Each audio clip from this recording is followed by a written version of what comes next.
दोस्तों, आप सभी के अपने चैनल में बहुत बहुत स्वागत है। दोस्तों, आज हम लोग पढ़ेंगे प्राचीन भारत के इतिहास के एमसीक्यू क्वेश्चंस। दोस्तों, इससे पहले हम लोग ने जो वेद पढ़े थे उसको टॉपिक वाइज डिटेल में पढ़ चुके हैं, जो कि प्लेलिस्ट में जुड़ा हुआ है, जाके वहाँ से देख लें। दोस्तों, हम लोग आज एमसीक्यू क्वेश्चन को करेंगे। चलिए दोस्तों, बिना टाइम वेस्ट किए हुए हम लोग अपने प्रश्न पे आते हैं। दोस्तों, आज का पहला प्रश्न है, वेद के कितने प्रकार हैं? बताइए, वेद के कितने प्रकार हैं? Option A 4, option B 2, option C 3, option D 5। बताइए। दोस्तों, इसका सही जवाब होगा ऑप्शन नंबर ए 4। वेद के कुल 4 प्रकार होते हैं। ठीक है, चलिए हम लोग क्वेश्चन नंबर 2 पे चलते हैं। क्वेश्चन नंबर 2, ऋचाओं के क्रमबद्ध ज्ञान को क्या कहते हैं? बताइए, ऋचाओं के क्रमबद्ध ज्ञान को क्या कहते हैं? Option A Rigveda, option B Samaveda, option C Yajurveda, option D Atharvaveda. बताइए। तो दोस्तों, इसका भी सही जवाब होगा ऑप्शन नंबर ए ऋग्वेद कहते हैं। ऋचाओं के क्रमबद्ध ज्ञान को ऋग्वेद कहते हैं। ठीक है, चलिए आगे बढ़ते हैं। क्वेश्चन नंबर 3, ऋग्वेद में कितने मंडल होते हैं? बताइए, ऋग्वेद में कितने मंडल होते हैं? Option A 7, option B 8, option C 9, option D 10। बताइए। दोस्तों, इसका सही जवाब होगा ऑप्शन नंबर डी 10 मंडल होते हैं। ठीक है, चलिए आगे चलते हैं क्वेश्चन नंबर 4 पे। ऋग्वेद में कितने सूक्त होते हैं? बताइए, ऋग्वेद में कितने सूक्त होते हैं? Option A 1024, option B 1026, option C 1028, option D 1030। बताइए। तो दोस्तों, इसका सही जवाब होगा ऑप्शन नंबर सी 1028। ठीक है, चलिए हम लोग आगे चलते हैं क्वेश्चन नंबर 5 पर। क्वेश्चन नंबर 5, ऋग्वेद में कितने ऋचाएँ होते हैं? बताइए, ऋग्वेद में कितने ऋचाएँ होते हैं? Option A 10,258, option B 10,468, option C 10,652, option D 10,462। बताइए। तो दोस्तों, इसका सही जवाब होगा ऑप्शन नंबर 4, 10,462 ऋचाएँ होते हैं। ठीक है, चलिए आगे बढ़ते हैं क्वेश्चन नंबर 6 पे। ऋग्वेद के पढ़ने वाले ऋषि को क्या कहते हैं? बताइए, जो भी ऋषि ऋग्वेद को पढ़ते हैं उन्हें क्या कहते हैं? ऑप्शन ए अध्वर्यु, ऑप्शन बी कुदरती, ऑप्शन सी होर्त, ऑप्शन डी खिल। बताइए। तो दोस्तों, इसका सही जवाब होगा ऑप्शन नंबर सी, होर्त कहते हैं। ऋग्वेद के पढ़ने वाले ऋषि को होर्त कहते हैं। ठीक है, चलिए आगे चलते हैं। क्वेश्चन नंबर 7, ऋग्वेद के तीसरे मंडल में किनका वर्णन किया गया है? बताइए, ऋग्वेद के तीसरे मंडल में किनका वर्णन किया गया है? ऑप्शन ए अग्नि देवता, ऑप्शन बी सूर्य देवता, ऑप्शन सी वायु देवता, ऑप्शन डी इनमें से सभी। बताइए।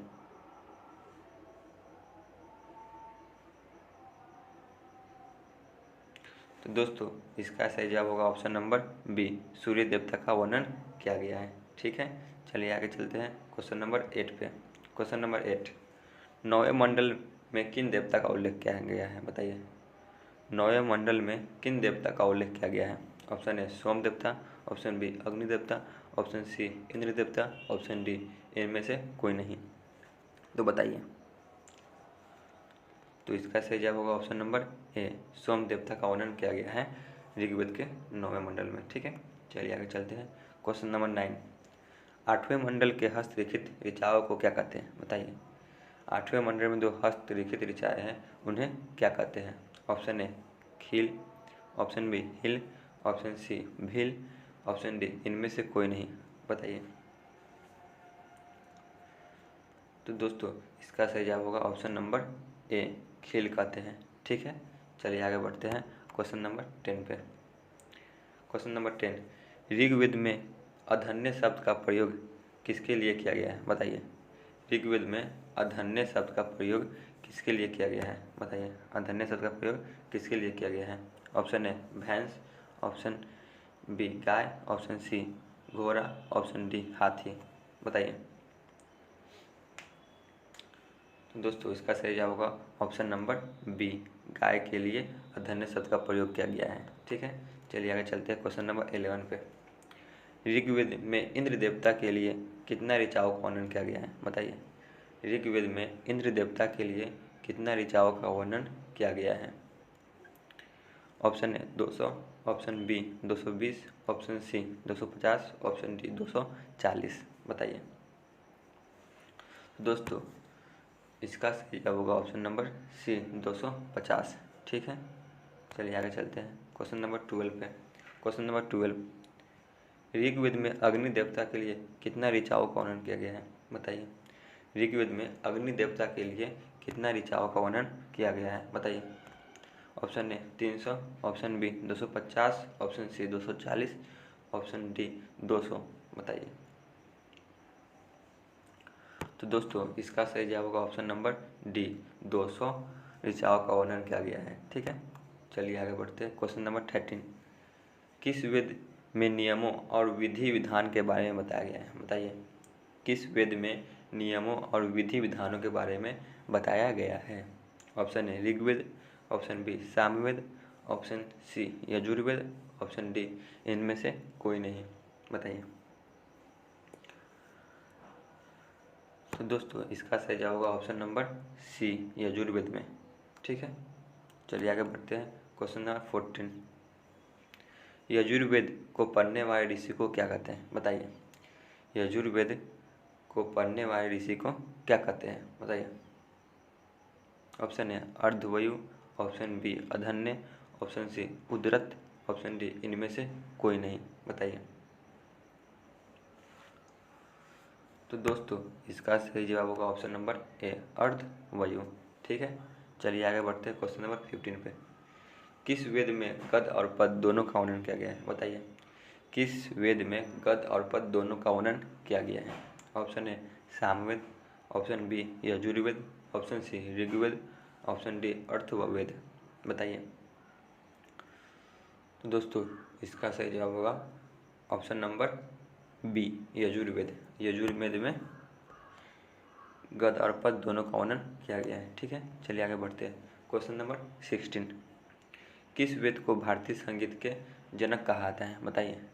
किस वेद को भारतीय संगीत का जनक कहा जाता है? इसी से भारतीय संगीत का जनक हुआ है। Option A Rigveda, option B Yajurveda, option C Samaveda, option D इनमें से कोई नहीं। बताइए। तो दोस्तों इसका सही जवाब होगा ऑप्शन नंबर सी सामवेद को भारतीय संगीत का जनक कहा जाता है। ठीक है, चलिए आगे बढ़ते हैं क्वेश्चन नंबर 17, सामवेद पढ़ने वाले ऋषि को क्या कहते हैं? बताइए। सामवेद पढ़ने वाले ऋषि को क्या कहते हैं? ऑप्शन ए खील, ऑप्शन बी उदरती, ऑप्शन सी अर्धवायु, ऑप्शन डी इनमें से कोई नहीं। बताइए।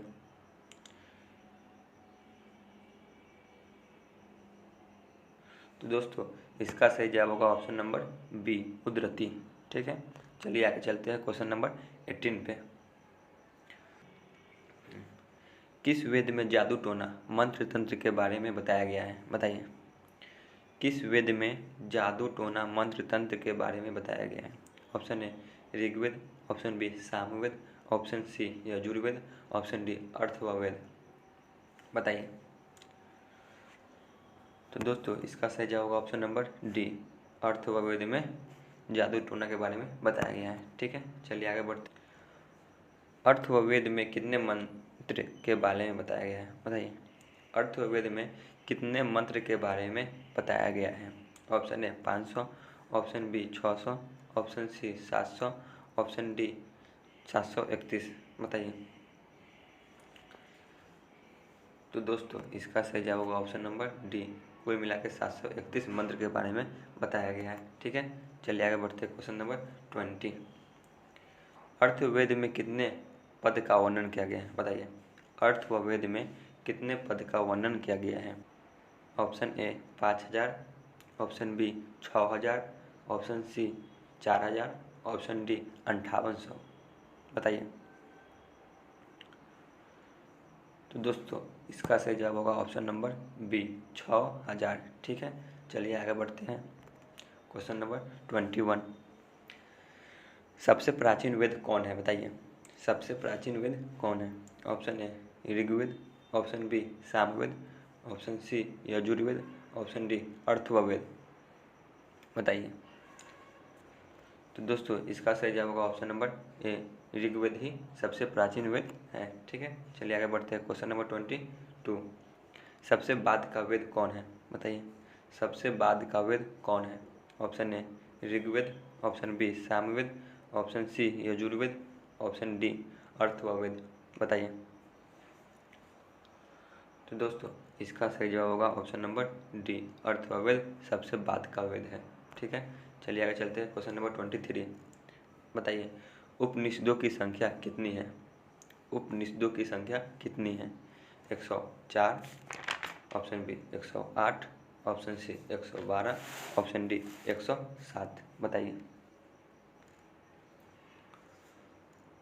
तो दोस्तों इसका सही जवाब होगा ऑप्शन नंबर बी, कुल मिलाकर 108 उपनिषदों की संख्या है। ठीक है, चलिए आगे चलते हैं। क्वेश्चन नंबर 24, मूलभूत उपनिषदों की संख्या कितनी है? बताइए, मूलभूत उपनिषदों की संख्या कितनी है? Option A 15, option B 16, option C 13, option D 18। बताइए। तो दोस्तों इसका सही जवाब होगा ऑप्शन नंबर सी, कुल मिलाकर 13 मूलभूत उपनिषद की संख्या है। ठीक है, चलिए आगे बढ़ते हैं। क्वेश्चन नंबर 25, पुराण की संख्या कितनी है? बताइए, पुराण की संख्या कितनी है? Option A 12, option B 16, option C 18, option D 24। बताइए। तो दोस्तों इसका सही जवाब होगा ऑप्शन नंबर सी, 18 पुराण की संख्या है। ठीक है, चलिए आगे बढ़ते हैं। क्वेश्चन नंबर 26, विष्णु पुराण किससे संबंधित है? बताइए, विष्णु पुराण किससे संबंधित है? ऑप्शन ए मौर्य वंश, ऑप्शन बी आंध्र सातवाहन वंश, ऑप्शन सी गुप्त वंश, ऑप्शन डी मुगल वंश। बताइए। तो दोस्तों इसका सही जवाब होगा ऑप्शन नंबर ए, मौर्य वंश से संबंधित है। ठीक है, चलिए आगे बढ़ते हैं। क्वेश्चन नंबर 27, मत्स्य पुराण किससे संबंधित है? बताइए, मत्स्य पुराण किससे संबंधित है? ऑप्शन ए आंध्र सातवाहन वंश से, ऑप्शन बी मौर्य वंश से, ऑप्शन सी मुगल वंश से, ऑप्शन डी गुप्त वंश से। बताइए। तो दोस्तों इसका सही जवाब होगा ऑप्शन नंबर ए, आंध्र सातवाहन वंश से संबंधित है। ठीक है, चलिए आगे बढ़ते हैं। क्वेश्चन नंबर 28 पे, वायु पुराण किससे संबंधित है? वायु पुराण किससे संबंधित है? ऑप्शन ए आंध्र सातवाहन वंश, ऑप्शन बी मौर्य वंश, ऑप्शन सी गुप्त वंश, ऑप्शन डी इनमें से कोई नहीं। बताइए, वायु पुराण किससे संबंधित है? तो दोस्तों इसका सही जवाब होगा ऑप्शन नंबर सी, गुप्त वंश से संबंधित है। ठीक है, चलिए आगे बढ़ते हैं। क्वेश्चन नंबर 29, पुराणों में सबसे प्राचीन पुराण कौन सा है? बताइए, पुराणों में सबसे प्राचीन पुराण कौन सा है? Option A Matsya Purana, option B Vishnu Purana, option C Vayu Purana, option D इनमें से कोई नहीं। बताइए। तो दोस्तों इसका सही जवाब होगा ऑप्शन नंबर ए, मत्स्य पुराण पुराणों में सबसे प्राचीन पुराण है। ठीक है, चलिए हम लोग चलते हैं आज के आखिरी प्रश्न पे। पुराणों में सबसे प्रामाणिक पुराण कौन सा है? बताइए, पुराणों में सबसे प्रामाणिक पुराण कौन सा है? Option A Matsya Purana, option B Shiva Purana, option D option C Vishnu Purana, option D Vayu Purana. बताइए।